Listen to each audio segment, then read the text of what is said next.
Assalamualaikum warahmatullahi wabarakatuh.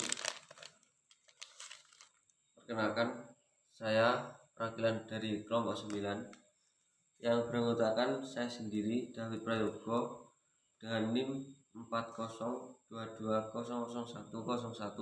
dan teman saya Adi Purwosantoso dengan NIM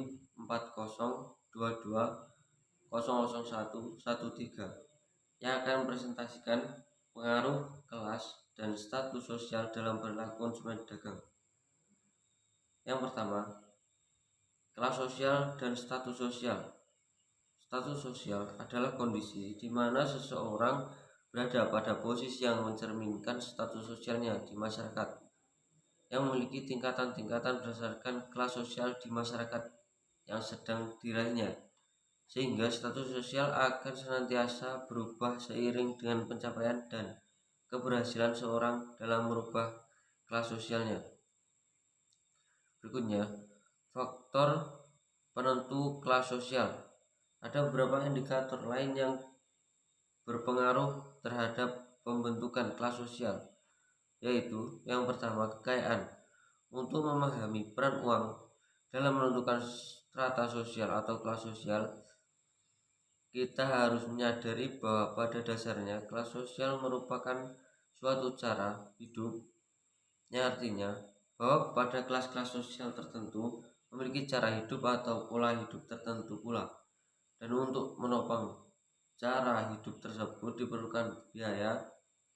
Dalam hal ini, uang memiliki peran untuk menopang cara hidup kelas sosial tertentu.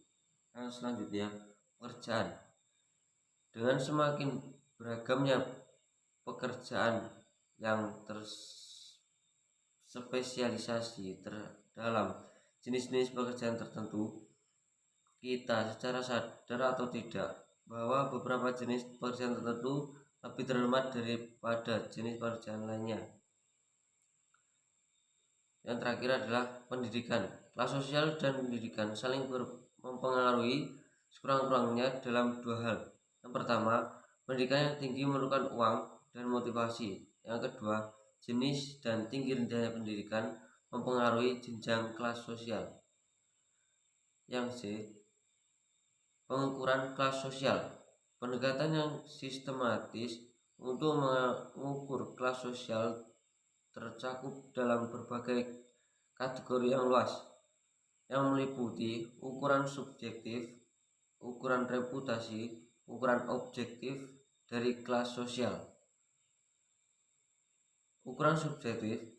Untuk mengukur kelas sosial dengan pendekatan ini, para individu diminta untuk menaksir kedudukan kelas sosial mereka masing-masing.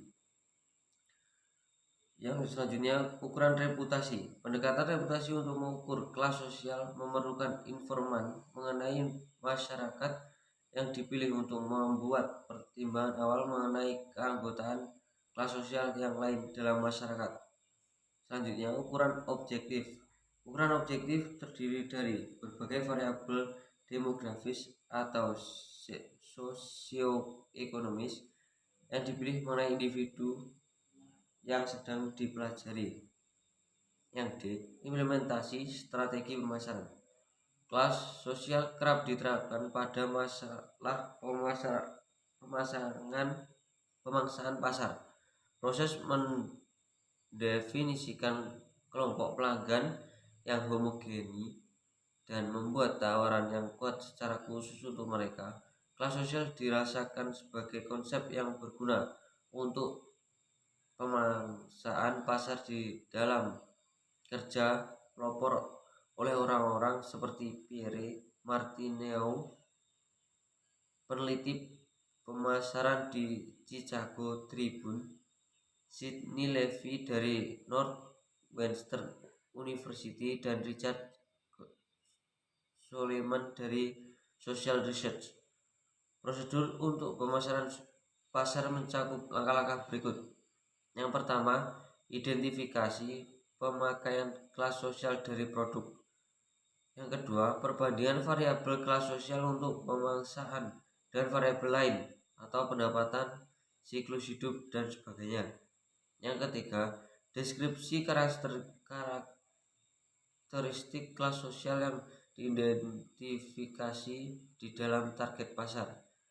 Yang keempat, perkembangan program pemasaran untuk memaksimumkan keefektifan bauran pemasaran yang didasarkan pada konsistensi dengan sifat kelas sosial. Cukup sekian presentasi dari kelompok 9. Bila ada kurangnya saya mohon maaf. Wassalamualaikum warahmatullahi wabarakatuh.